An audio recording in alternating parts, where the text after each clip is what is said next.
It's Radio Free 501c, the podcast of Rogue Tulips Consulting.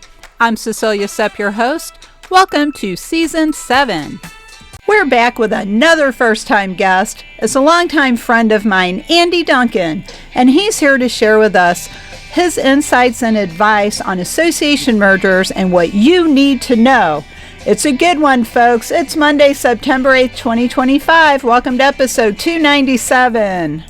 Hey, everybody. It's Monday, September 8th, and we're back after our Labor Day break. My voice is a little squeaky because I caught a little cold or something from my husband who's been traveling, but hopefully my voice will hold out through this episode because we are having yet another first-time guest this year, Andy Duncan, a longtime friend and colleague of mine, and you're really going to want to hear what Andy has to say about association mergers. Hi, everyone. I'm your host, Cecilia Sepp. This is Radio Free 501c, and we are glad that you are back, and we're all heading into fall together. So to our global audience, good morning, good afternoon, or good evening, wherever you may be. Now, the topic, as I mentioned for this week, is association mergers, and Andy's just been through one. But before we start asking Andy to share his insights and experiences on that experience, Andy, welcome to the show. So glad you're here. You probably should have been here a long time ago, but would you like to say hello to the audience and tell us a little about yourself? All right, well, thank you so much, Cecilia. Andy Duncan. I've been in the membership space in healthcare, primarily hospice and palliative care for about 20-ish years, and working all those pieces, and also very much a data junkie and enjoy digging into the technologies to build member experience, which I think as you get into combining and bringing together your associations, um, it's a great opportunity to get up to your elbows in technology and data and how you put all of those pieces together. And it's really, as long as you like jigsaw puzzles, it's fascinating. That really is a lot of what our technology infrastructure is, I think, Yeah. trying to make all those pieces fit together. Absolutely. Yeah. And I know that's a big part of a merger because when you're bringing two organizations together to be one, they both have their own technology infrastructure. That might actually be a good place to start this conversation. So association mergers, they're not really acquisitions. It's two groups decide to come together to have a common mission and maybe better use their resources. So is technology infrastructure the place people need to start when they're considering one? Um, yeah, I think that's yes, because there's a long run there. Um, but I would say, as I was thinking about this a bit, you also have to consider all of the dependencies in your technology. In the case of the merger that I was recently involved with, we were forming a new organization from two separate organizations. And there was throughout the process, there's a working name, and there was a board level group. We're figuring out what the name was eventually going to be, and they're working with consultants and very smart people on that. And the rest of us were focused on our projects, particularly on technology. This is how we're going to map the data together into the AMS.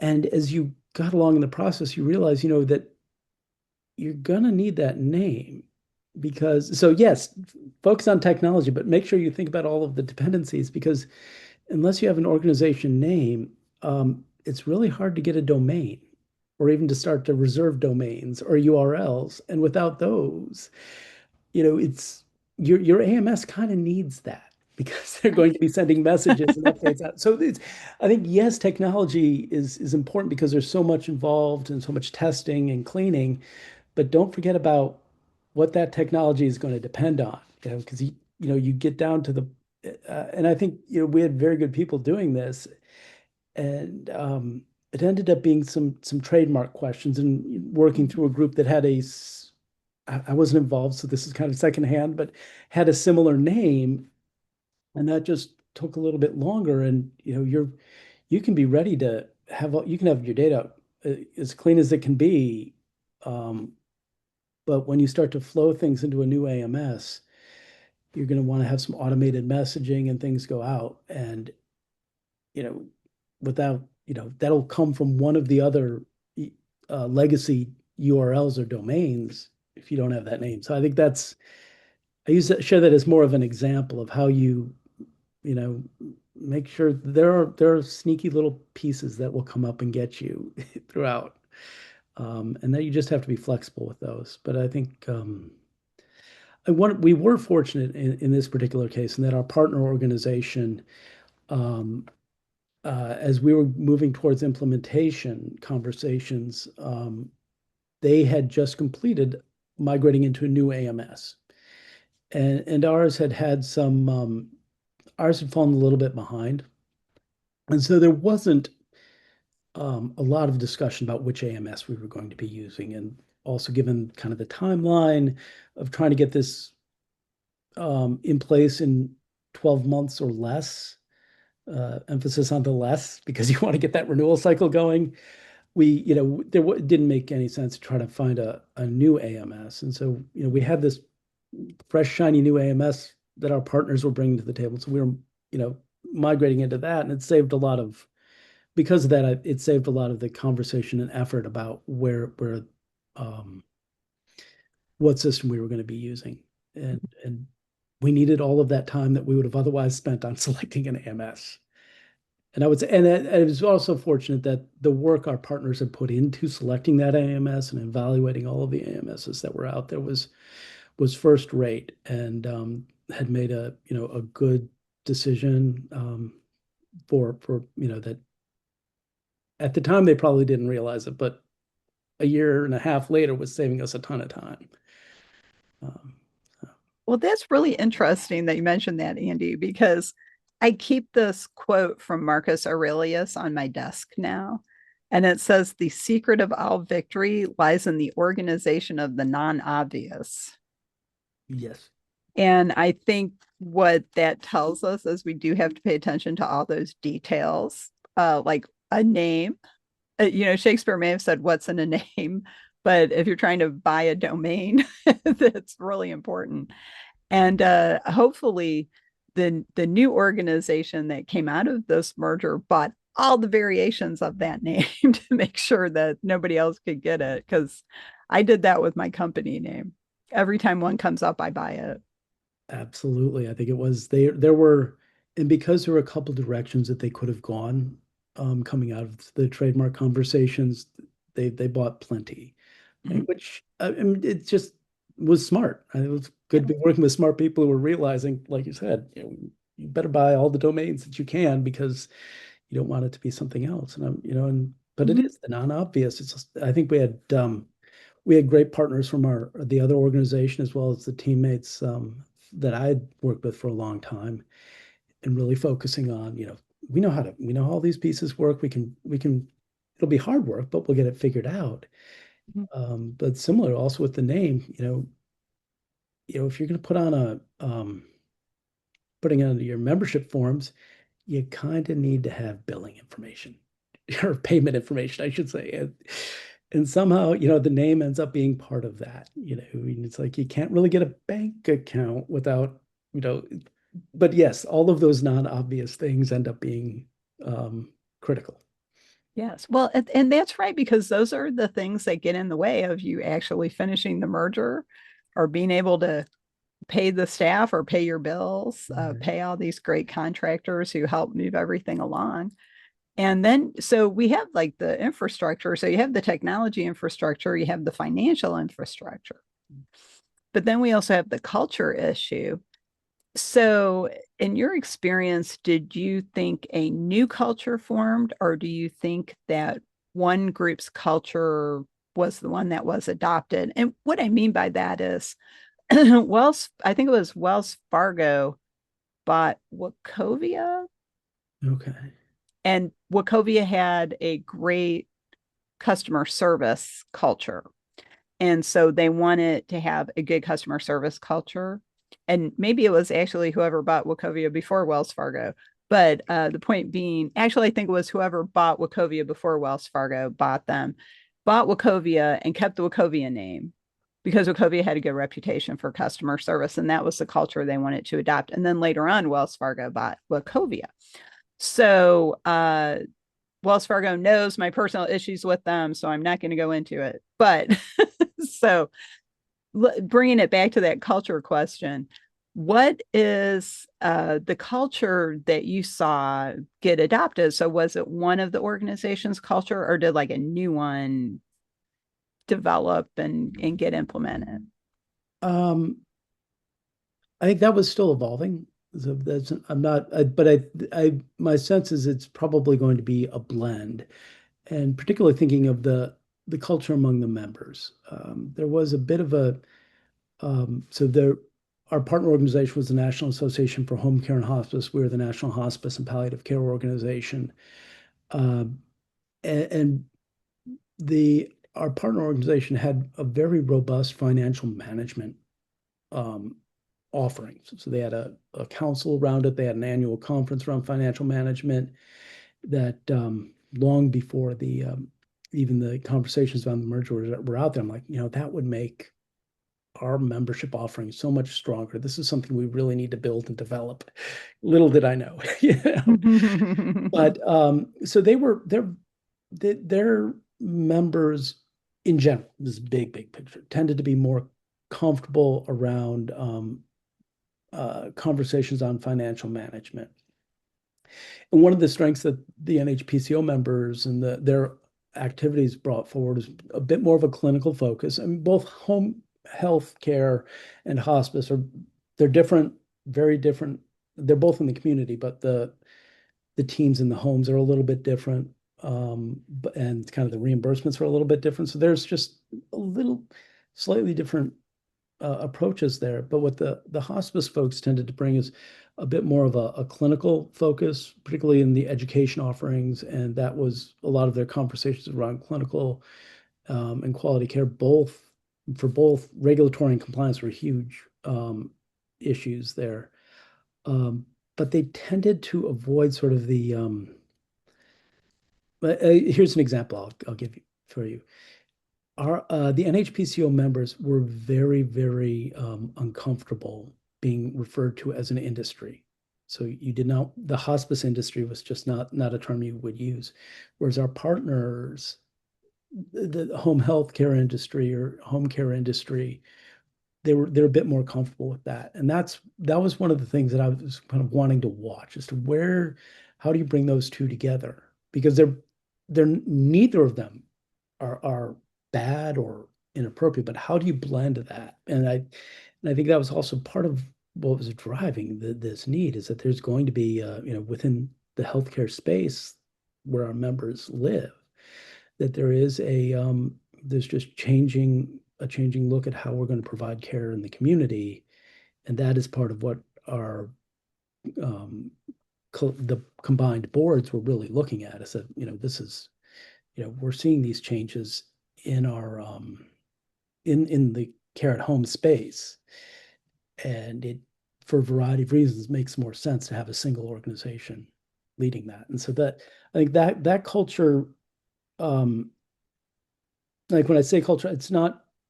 I don't think that they're in conflict, but you need to know that you're bringing those two pieces together, and that it's culture's generally slow, and that you just need to allow time to bring those two pieces into a new culture. Right. And language is so important. I'm glad you pointed that out. One group does not like being called an industry, and the other one's fine being called an industry. So you have to smooth some of that language out. Right. And I think that's it will come along. And I think there are I mean certainly there are very passionate voices on that issue. And but it's and there was ways to work around it, but that ultimately you are a healthcare provider in the community, and how others may view you, maybe as another, well, I'm trying not to be pejorative here, not just another industry. And I think certainly within Right. hospice, given their origins and their patient population, it is it is something very special and in many ways sacred that they do. So that's um, like with some, as you were talking, as we talk with some of our more engaged members, there is a bit of a fear of loss, and that this is my special space where I talk to my, my other, my hospice people are here, and that, in coming together with others, um, who provide care in the community, who, given the direction of healthcare, you're probably going to be working with even more in the future. Mhm. We're going to you're going to see more of each other, both in your national organization and at the bedside, quite honestly. So, Right. Right. So that's interesting. It's really very different perspectives from both groups of people, which I guess I never really thought about it, but the way you explained it makes a lot of sense. Uh, I think every family has some experience with either palliative care or hospice care or needing home health care for a while. I know mhm. my personal experience a year ago, I needed home health care. Yeah. So somebody would come in and help me. So it's really kind of a different approach. But let's kind of get back to the beginning of a merger. I think, you and I, we love to talk. So we kind of jumped into the middle of the conversation with the infrastructure. But looking back now that you've been through this experience, what are some of the questions that you would recommend an association think about as they're going into a merger? So are they questions, what are like the first three questions you think people should consider when they're going into a merger? I think we talked about culture. I think that is very important. Uh, Mhm. but also, what is looking at what is happening within your members' industries. Ah, okay. I think we were talking a little bit before the recording, and one of the things that was happening within healthcare, and it's continuing to happen within healthcare, is consolidation. Yes. Whether that's consolidation in the for-profit space or the nonprofit space, and that you're starting to see different kinds of provider members out there. So I think there's some very innovative companies that are bringing together all sorts of post-acute providers into their umbrella. And as you see that, you're starting to see that, our members are changing, and that, I think in one example I would share is our pharmacy members. Those were always the vendor members. They're over here. They're in the associate membership class. Well, one of these more creative members, now had an associate membership and as well as several hospice providers in their umbrella. And it's like, well, very parochial self-serving question. I'm like, well, shoot, well, how do I build these guys? you know, Clearly the best choices for the most expensive membership, but I mean, but it's true, and sometimes the benefits did not align. So if you went and had they were the provider member, and you're like, well, it doesn't make, why would we have them buy the associate member? They're already provider member, but as a provider member, they don't get the benefits of exhibiting. So some of that. Anyway, my point is to kind of look at those changes in your what's happening within your membership in your industry. Is there consolidation? Wow. Are are there new payers coming in, or new revenue streams, in particular within healthcare? It is, how are, the reimbursement, how is reimbursement being affected right now, either through changes in Medicare, demonstration projects, Medicare Part A, or sorry, um, Mhm. Medicare Advantage, and all of those things. So culture, and then what's happening within that workforce. And I think another is just looking within the organization. And we were, in our case, we were very fortunate. Or one of the things that made this easier was the leadership changes, in that I think several of our board members started talking about this shortly after NHPCO CEO left the organization. And uh, right around that time, the CEO of our partner organization, NAC, was talking about his retirement.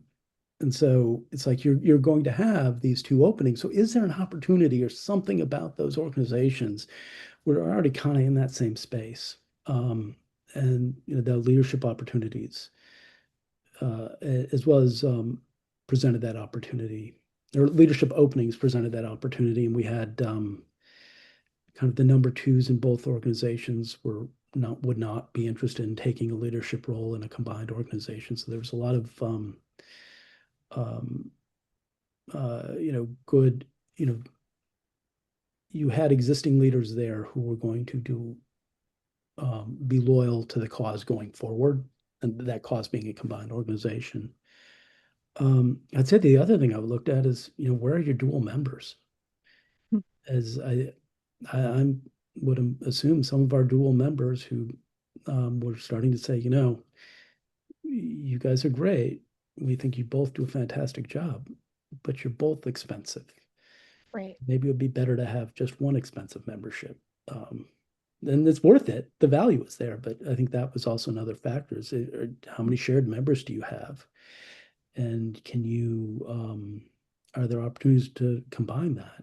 And particularly in the healthcare space, I would say that those reimbursements being asked to do a lot more, and wages are going up, and the reimbursements are not tracking.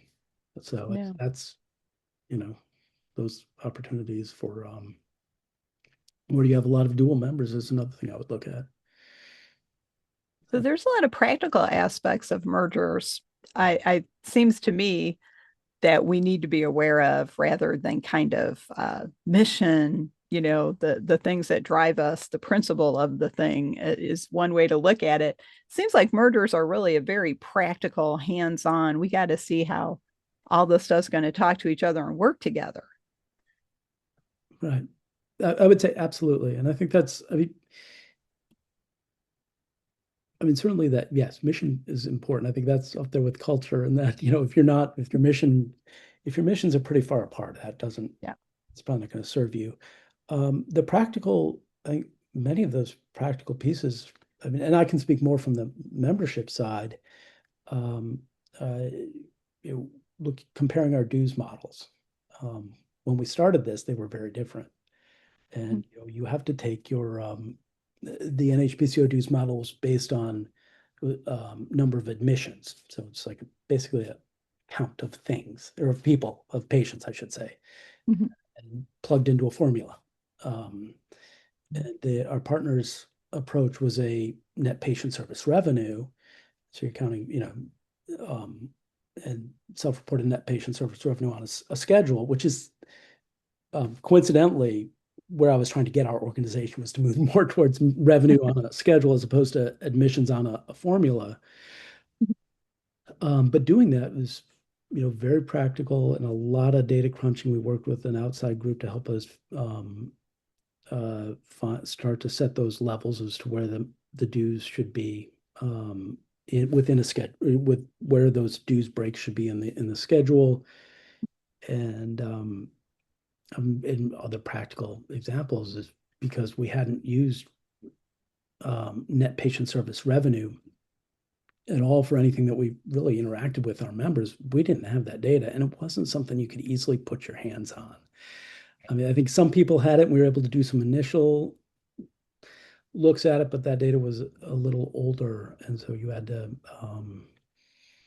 well, I mean, we were able to get our hands on it, but then kind of rolling it up into for multi-location providers was a bit more complicated, and eventually piecing that together. I mean, that was, if you like jigsaw puzzles, it was a lot of fun.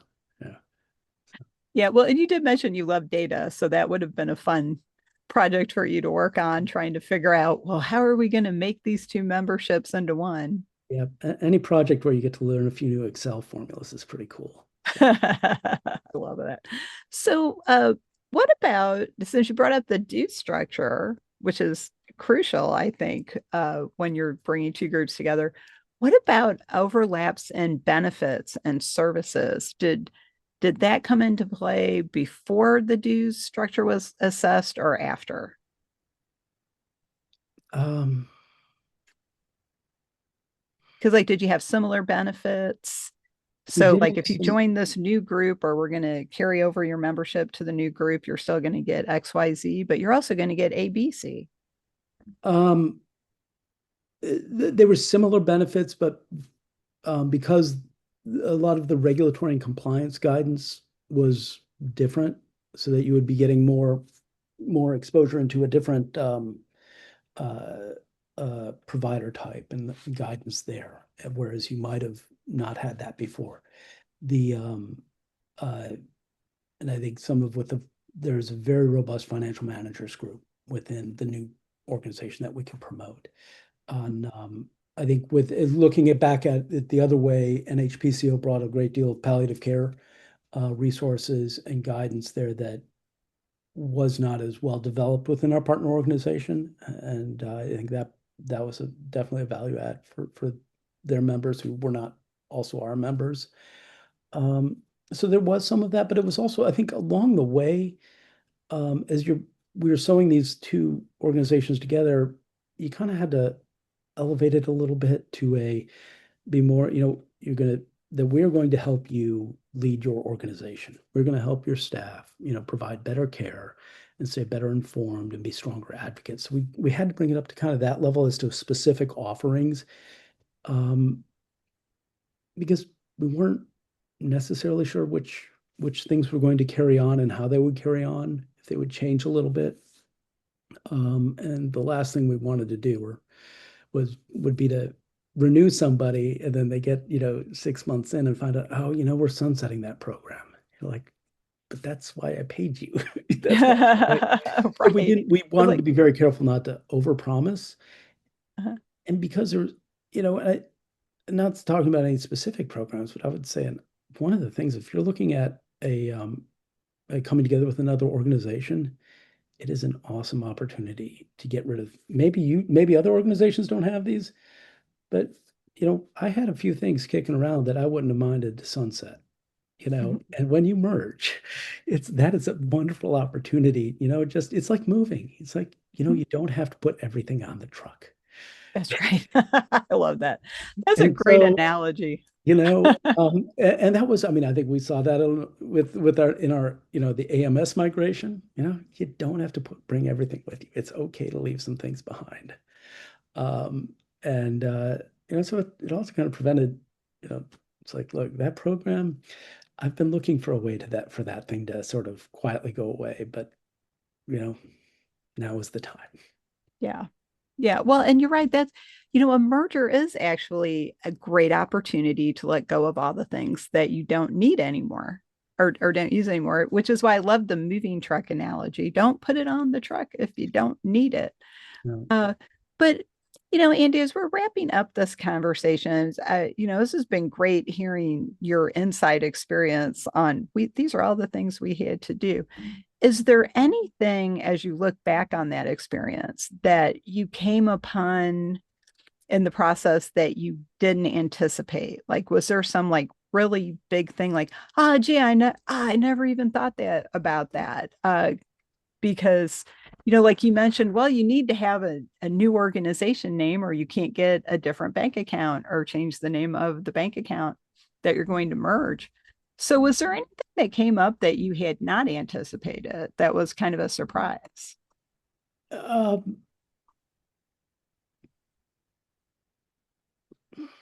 think perhaps, there were lots of surprises. Fun ones. Just in terms of, again, it goes back to the jigsaw. Right. But right. One of them that I probably should have seen but did not is that NHPCO was a C3. Our partner, NAC, was a C6. Oh, that's a big deal.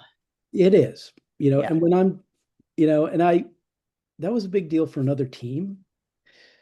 But we were on an anniversary date membership cycle, and we had to be, and the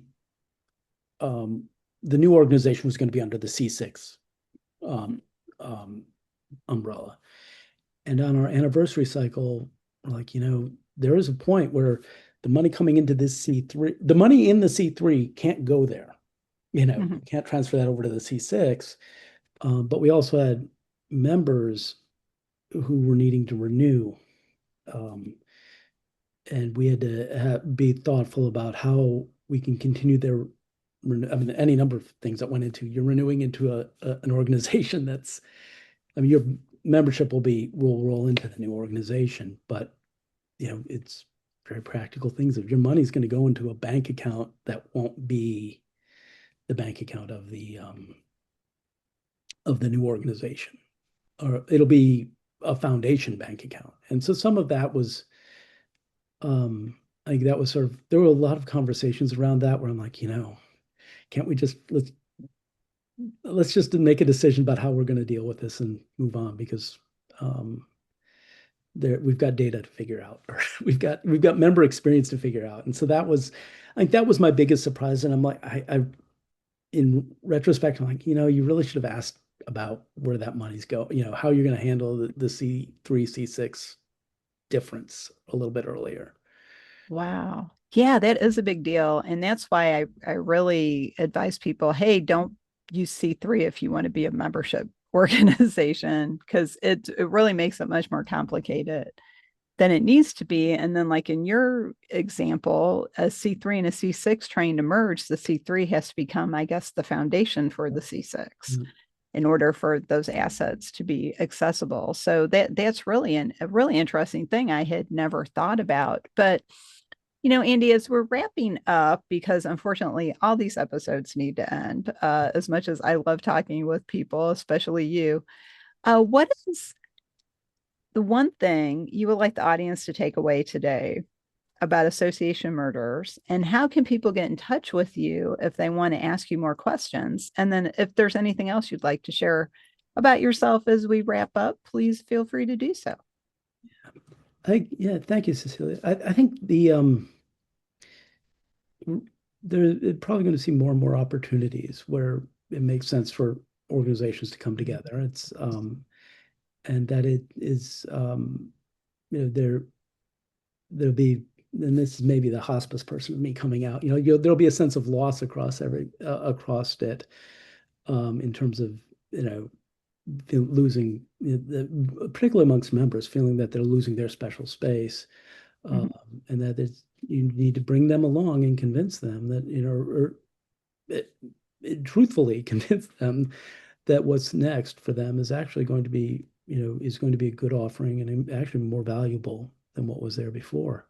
Mhm. And that, from the staff side, it's an incredible opportunity. I mean, the folks that I was working with, you kind of peel back the curtain. You're like, oh my goodness, the way you guys are doing this is incredible. That's so much better than what we've been doing. Or, saying, hey, we've been doing it this way. I think you might want to try that. I think just the whole, um, in 12 months going through an AMS migration, new website, complete dues remodel, um, you know, moving our marketing automation, restructuring committees, and all of that. It's really an exciting experience. And, uh, and so I think that was what I would say. And then one of the things as you lead through it, not everybody's going to continue on. And you have to be prepared for that, but also you're not, this is a special experience that not many people get to go through. And, if you're maintain a positive attitude throughout it and lead your teams, there's a lot of opportunity for you to grow personally and learn new things. And that's what I would suggest. And in my case, I was not one of the people who was kept on with the merger. And that's okay. I mean, I think the way, um, the the race to the end was fantastic, and not a race amongst my colleagues in either way, but just it was a race to we've got this incredible project to push through, and we did, and that was fun. So I think I'm looking for the next opportunity now, and I'm happy to talk to anybody else who out there who's looking at mergers or acquisitions, or maybe just wants to talk about new Excel formulas. Um, I love it. yeah, That's but great. I'm Andy Duncan 915 at gmail.com if you want to get a hold of me. So, and thank you so much, Cecilia. It's always a wonderful time chatting with you. Oh, thank you, Andy. It's great. And I also want to encourage everybody, you can find Andy Duncan on LinkedIn if you'd like to learn more about him and his experience. So thank you again for joining me, Andy. Yeah, absolutely. My pleasure, Cecilia. Well, we have to go rogue for now, but we'll be back next time with another exciting episode. So if you haven't followed us or subscribed yet, please take a moment and do that, because you don't want to miss any more of these fascinating conversations full of good advice from our colleagues in the nonprofit management community. If you'd like to learn more about Rogue Tulips Consulting and how we can help your organization bloom outside the box, check out our website, roguetulips.com, and you can learn more about our education program, our podcast. You can find this episode featuring Andy and share it with your friends, and see our library of our past episodes so you can get caught up on all the good conversations out there. And don't forget to check out our weekly blog, where I share my thoughts on what's going on around us, and you never know what the heck I'm going to talk about. So keep an eye out for the weekly blog.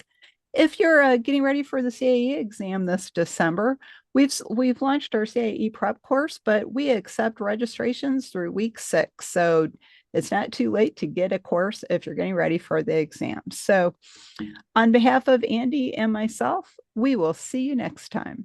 That's it for this week. I hope you really loved this episode as much as I did. Thanks for listening. Learn more about how our experience and knowledge at Rogue Tulips can give your organization the strategic edge to reach its goals. Check out our website at roguetulips.com. We'd love to talk with you and see how we can work together. Thanks.